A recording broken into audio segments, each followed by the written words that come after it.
Newsfirst, Newsline Prime with Araz Shaukat Ali. A very good evening to you. This is Newsline Prime. We're live from the Newsfirst studios in Dawson Street in Colombo, and this evening we have with us our guest who's on his way. Actually is slightly delayed owing to the weather conditions and the traffic congestion in Colombo. He should be with us momentarily. I'll tell you who the guest is as soon as he arrives. But what a week it's been for the United National Party. What a week it's been, in fact, for the people of Sri Lanka within this ambience of a looming presidential election. In terms of the United National Party, it's almost as though the United National Party has obtained its freedom. Certainly for some of the members who've been frustrated by the lackluster leadership and the successive electoral defeats for the United National Party, those members must have felt that this was indeed a breath of fresh air when the party members, the youthful party members especially, joined together, banded together in the realization that if they are to emerge victorious, that they would need a new candidate, another candidate, but one from their own ranks. And so began the task of nominating Sajit Premadasa as the candidate of the United National Party, perhaps within a wider alliance that they may go into, but certainly they wanted him to be named as the nominee of the United National Party. And so began a series of rallies. It started off, of course, with Badulla, where Harin Fernando organized a welcome Sajit Premadasa rally, and that was met with some great success. And of course we have to bear in mind that in 2014 and before that, it was Harin Fernando who, sorry, do beg your pardon, who had given up his parliamentarian role and went on to become to win the chief ministerial position in Badulla. And that rally was followed by others, including in Matara and also in Kurunegala. All these rallies established one thing, and that was that there was widespread support for Mr. Premadasa, even though at 52, Mr. Premadasa's pretty, the last rally, I'm being corrected, was in Kalatra. And all this established that Mr. Premadasa was a very popular candidate, and that there was a grassroots support and a yearning and a calling for his nomination as the candidate from the United National Party. A series of events thereafter took place, in between which the elections commissioner, Mr. Deshpre, announced the date, and then much to everyone's surprise, there was a move to abolish the presidency at that last moment. And Mr. Premadasa, with somewhat, shall we say, unusual candor, said after that to the waiting press that he felt that there was a Sajit phobia. And that's how Mr. Premadasa viewed it. However, Mr. Premadasa, being true to his party roots and his commitment to the United National Party, he's never been a member of any other party, nor has he ever contemplated that. But he did make it clear that if he wasn't the candidate, he would go it alone, if that's what it took to make a change in the country, which is how he put it. And lo and behold, Mr. Premadasa managed, along with his supporters, especially in the parliamentary group, managed to tow their leader, Mr. Ranil Wickremesinghe, towards a solution in which Mr. Premadasa got the support of their party leader, and it is the party leader actually who nominated his name, and it was carried unanimously by the United National Party's Working Committee. Now, Mr. Premadasa was then presented with, apparently he was presented with with conditions, to which, of course, Mr. Premadasa was not amused, shall we say, and he promptly, he and his group dismissed any possibility of having any conditions attached to his candidacy. And eventually, sanity, for want of another word, prevailed, and Mr. Premadasa has been named the candidate from the United National Party. At 52, should Mr. Premadasa go on to win the presidential election, he will be Sri Lanka's youngest ever leader, and that'll take some beating to do.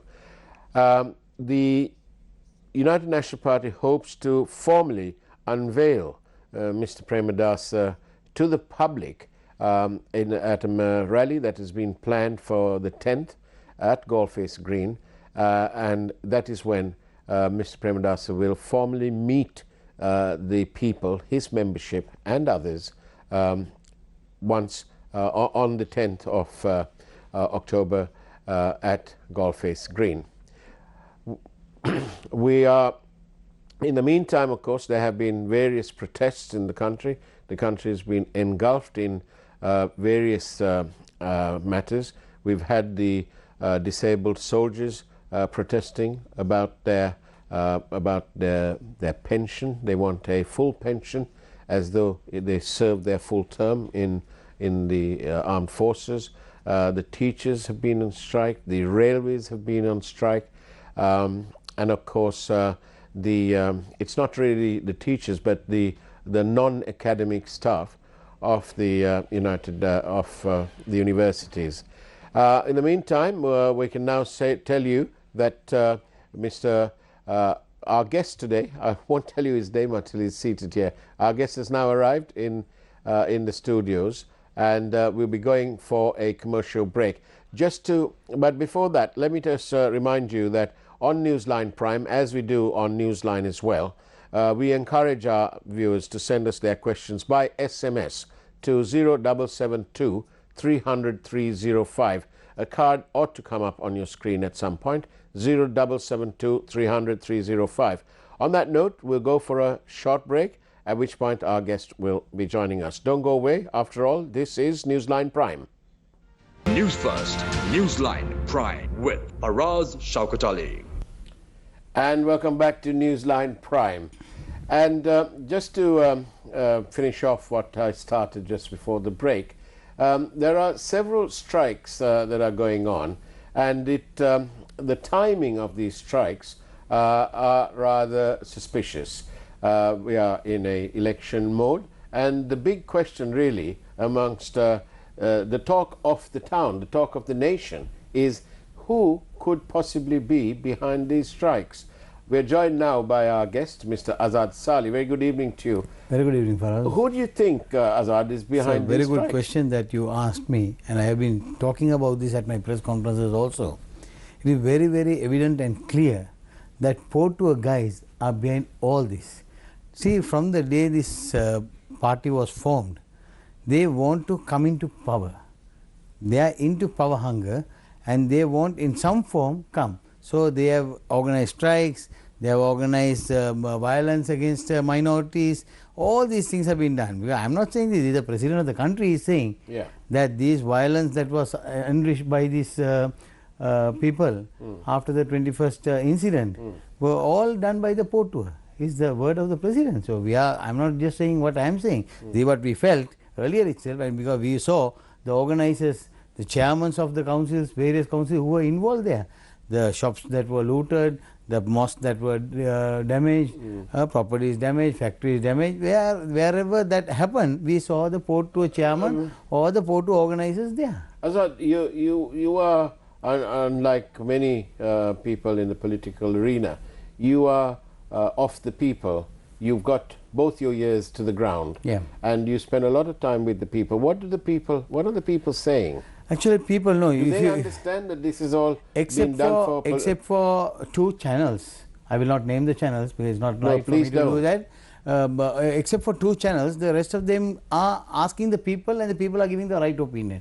But the other 2 channels, they go to the people, give them the answer, and tell them, please say like this. The government is bad. The president is bad, the prime minister is bad. This is what they are trying to say. See, the people are educated enough to know what it is, and people are saying the railway strike, you just see the amount of salary that they are getting, and still for them to complain like this without negotiation. You see the disabled soldiers still sitting on the in fort. For what reason? When they have already spoken to the finance minister. Did you see that clip on the internet? Those two rather heavily pregnant ladies, yeah, climbing the train. Climbing the train. Yeah. See, this is a curse. All these fellows who are organizing this, they will have it one day, because this is this will be a curse by God. Will they have it as? They will have it, because see, God doesn't punish people immediately. No, He gives them the time. At the right time, that will happen. This happened, no, for Mahinda Rajapaksa. It happened 2 years before his term. He had to go out. So the same thing will happen. So they don't worry about it. All these strikes are orchestrated by the port tour. They are behind it. They are talking to the trade unions. You see the education, the teachers strike. You take the disabled soldiers when they have been told by the president and the finance minister. But now, Mr. Saleh, you've been going on and on about AXA and SOFA, but now, and MCC. Now we are told from the other side that if they come into power, that they will sign it. See, so Rambukwala said this. For us, the beauty. What do you say? For us, the beauty is, I think we saw Nalin Bandar the other day talking, and now they themselves came on television and confessed that they have funded the LTT and Zaran. That was very clear on television. So there is proof for us when we talk. Likewise, now they have to come. I have given them a challenge. If Gota is the candidate and if he is not going to abide by the US, please come out and say that when I become president, I will not sign the SOFA agreement. I will not do anything with the Millennium Exchange. What? Can they do it? Now you say, KLA is saying we will go ahead and we will sign it. Right. So why was this shouting? Who were the people who shouted so much? Where is Vimal Veeravanse and Udaya Gamambila who shouted for these two agreements? They are not there today. Or have they been made silent? Now they are having a tough time after Sajid Premadasa's name has been announced. There is severe crisis there, because now the people are thinking, if I don't know whether you saw a clip that has come about taking oath. When you are a citizen of US, the oath that you take, and what do you say in that? And can you come out of this? This is what the educated people of this country must think. You must think your allegiance is going to be to America and not to Sri Lanka, even if you be the president. Right? You can't come out of it. You are into the system. Section 212 is very, very clear, which says that even after renunciation, you are liable to do what the US tell you for the next 10 years. So your term of office is going to be 5 years. In that 5 years, you are going to sell out the country to America. Already when your brother was in power, you sold out to China. You made it a Chinese colony. You sold almost all the valuable lands in Colombo to the Chinese. If you take, who is the person who will destroy Colombo Golf Face by giving it to a hotel? Will anybody give the army headquarters to a hotel? What happens to the Sri Lanka security? Why isn't Vimal Veeravanse speaking about that? Can I correct you? He's got 2 hotels there. Not 2, there is more than 4 hotels now. Right? In front and behind, all that. And now you have the entire CEOs of Hill, and that is also going to have the Port City project. Don't you there want are also progress? Several hotels will be coming. Don't you want progress? Isn't that progress though? See, you need progress, but not at the cost of the country. Right? You have to plan out a city. You have to do. You don't take the defense headquarters to Bhattaramulla and allow Colombo to suffer. If there is an incident, how can you tackle this? Right? When you have information itself, you can't tackle. So without information, if something happens, we will wait for them to come from Bhattaramulla. Thank you very much for your questions on Newsline Prime. I'm going to take one of these here. The Premadasa team needs 2 winning strategies to counter A, the Easter Sunday attacks and thereby the lapse in national security, and 2, the bond scam. These are the only weapons the opposition has, which up to now they have been using to their advantage very effectively. How do you think that Team Premadasa will address these two issues? These two issues are the thing they are harping on. Even I saw Mahinda Rajapaksa talking about it yesterday. Yeah. Who is the person who taught the UNP to rob central bank? Mahinda Rajapaksa. During his term was the first thing. Yes, okay. That's like a blame game, but will Team Premadasa take action? Premadasa has to take action. But what I am trying to say is, who did the bond scam? Who initiated this robbery? Mahinda Rajapaksa. Who did the Greek bond? Mahinda Rajapaksa.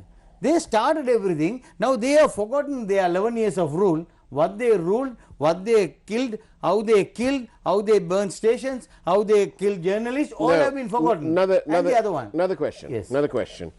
Will you join Team Premadasa if you are invited? See, I have already been invited. I have even been invited to come into the alliance. I have said no. Up to now I have said no, very clear no, because I am one person who was affected by the UNP. Right? I have told them, first rectify the mistake you have made.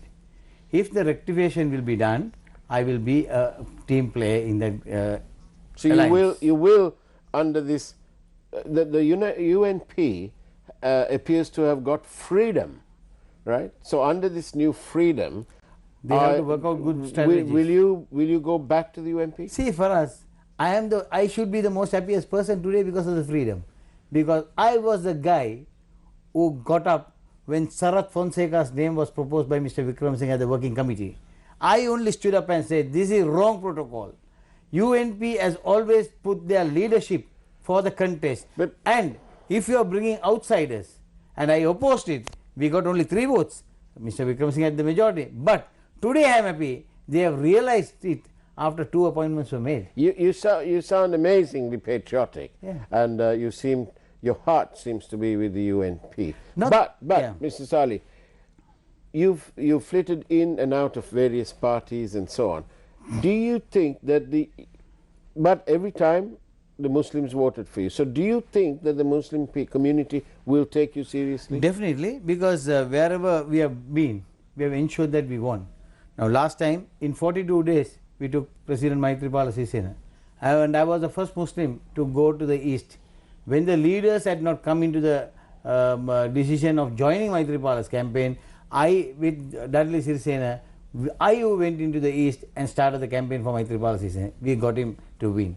When we opposed the UNP not to put Fonseca, because he was a communalist at that time, he gave a statement to the Canadian Post that minorities are tourists and they must leave the country. For that statement that I opposed him at the UNP working committee, and I won there. We defeated him and we ensured Mahinda won. See, every time that I take a move, I don't take a move for my benefit, not for my benefit or for my family's benefit. My move every time had been my community. Even now, Sajid and the family are so close to me that you know for us how close they are to me. But my way of handling things is my safety, my community's safety is the most important at this moment. The Tamil speaking people, what is the security that will be given by the Premadasa? What's precluded President Sirisena from giving you a governorship?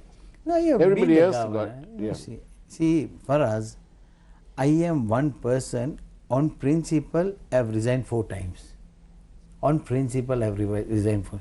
I am one person who will never run behind anybody for position. Position has to run behind me. This is why I am here today. This is why I am nobody today. But I am a leader of a political party. I know what to do. My point is this, I can tomorrow go and sit with Sajid Premadasa, go with him in his vehicle also, that I can do. But I will not be doing that because my aim is my community. I have on Newsline and Newsline Prime, we ask you the questions straight up and the way it is. So here's my question to you. President Sirisena appointed you as the governor. President Sirisena asked you to tender your resignation. Does that mean that President Sirisena doesn't have any faith in you? No, see, it's not President Sirisena who asked for the resignation. It is Ratane who asked for the resignation. He went and sat in front of Dalada Malge. The Venerable Ratnatero. He went and sat in front of Dalada Malge. He wanted my resignation, not mine. He wanted Rishad's, he wanted Isbullah's and mine. See, why I was included in that list is not for anything else. They were asking for only 2 people's resignation. But when they asked me, that was the day they started with Dr. Shafi's issue. And at that point, I told him very clearly that Shafi is innocent in this. And today it has been proven right. Well, it's subject to court, No, isn't it? court has proven, court has said no. And arguments, Attorney General Department, if you take the CID, all have given their reports very clear. So now he is defeated. He is a failed Ratane. But in now what between he is all saying, this, in now between all this. what he is saying, now what he is saying is that a future government, I don't know whether he is in any government. Today he has been thrown out of the UNP, today he has been thrown out of the port 2, I don't know where he is going to be and whose government is coming. In a government that comes, we will ensure but this is all, it appears, is all personal. they are going personal only. This is what I am saying. Now see, how can you accuse a person like this? And a venerable priest. But you resigned. I resigned. Why didn't you fight it? Why should I fight? When there was a situation like that, when the community was together to take a decision, I was the first to tender my resignation. I was at 12:20, I think. I went to the President Secretary, just gave my resignation, I came off, walked out. And I called Hizbullah also and told him, come on, give it and go. So he also came and gave it. After that, in the evening. But Hizbullah gave it before. No. I was the first and I only called him. And he gave it at about 1:30. Okay. 1:30 or 2. And 3:30 or 4 o'clock only, our ministers and MPs went and gave their resignation. So, if you take this clear, is there any disappointment in you? Not at all. I have performed in that 5 months. I am very happy with what I have done. Today people are calling me, praising me. And the most important thing here today is nobody has got the name after Princess Diana. She was named the People's Princess. And after 5 months, Azad has been named the People's Governor. What more do you want? That is enough for me. I hope you're not going to end up like President Rajapaksa, who actually believed that he was King Mahinda.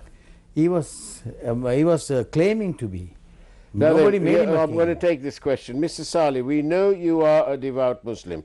Do you believe that the vote of your community and the vote of the Tamil community will be enough for Mr. Premadasa to win the election? See, my whole analysis on this is the 30% minority vote. This I have told about 3 to 4 months ago.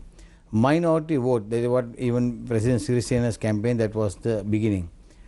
With the 30%, you just put 5% out, 3% out, 5%, oh, we'll put 5% out. Out of the 30%, you have 25% vote. Sajith Premadasa, if everything goes well and if he is going to agree with what we are saying, we'll start with the 25%. What about if Maithripala Sirisena contests? There is no point contesting. Now his time is gone. But he'll take away about at least X amount of votes. Now, this is what in politics, whether it is win or lose, decision has to be made. Right or wrong, decision must be made. Now it is too late. It is too late. What about the executive prime ministerial role? What we expected from Maithripala Sirisena very clearly is that he should have gone 2 terms and he should have been named for the Peace Prize. He should have been another Nelson Mandela. But all our efforts, all our prayers and work for him just were wasted. Now then, I just want to take you back into history. When J.R. Jayawardena changed the system and gave up the executive prime minister to become the executive president, what he said is, look, I was elected, I was the executive, right? So therefore he would become the president. Now then, if you do it the other way around now, will the executive, the president, then become the executive prime minister? This is what a lot of people are planning. Shouldn't that be the case? Because he's got the votes. If that alliance goes as elected, that would have happened. But from day one, 2 people were fighting like kindergarten children, the president and the prime minister. See, if they had gone together, this government cannot be toppled for the next 25 years. It would have been that strong. But from day one we saw is each person blaming somebody. That is what let the people also get frustrated with the new governance. What about the 19th Amendment? Is that the greatest frustration that the people are faced with? 19th Amendment was hurriedly done, well planned, orchestrated by the Prime Minister's office. Right? I don't know whether the President even read it, but it went through. Even Mahinda Rajapaksa's party voted for it. Except for one person, everybody else voted. And today, if you take the 224 people who are in Parliament, are today talking bad about their own decision. So, what is good for them that time has been bad in 3 years. Azad Thali, the questions have come rolling in, and unfortunately, we've run out of time. We can't take that. But the last and final thing, what is the margin? Sajid is taking more than 62%. We'll invite 100%. you. We'll invite you back on a program. No problem. The majority. Thank you. 1 minute. 1 minute. The majority community vote is going to be split into 3 to 5. 3 to Split 5. into 3 5. To, 3 to 5. Right. Right. So then you can see how the situation is going to be. When the minority community vote is going as a bulk, 28 to 25 to 28%, as that will be the starting point for Sajid, and the rest will fall. Excellent. And Sajid will be victorious. More than that, the people have to be careful that we can't make this an American colony. We can't get an American guy to be sitting in this country as the president, so that we will be running and dancing to the tune of America. Azad Sali, thank you. You've been an absolutely splendid guest. Thank you very much for braving it all the way from Rajagiri here. And that's the way it was on Newsline Prime. Take care, and do remember, you heard it first on Newsline Prime. 62%, Mr. Sali says. Let's take it from there. More than that. Take care. Have a great, great weekend ahead of you. Beware of the weather. Take care. And of course, God bless. News First, Newsline Prime with Faraz Shaukat Ali.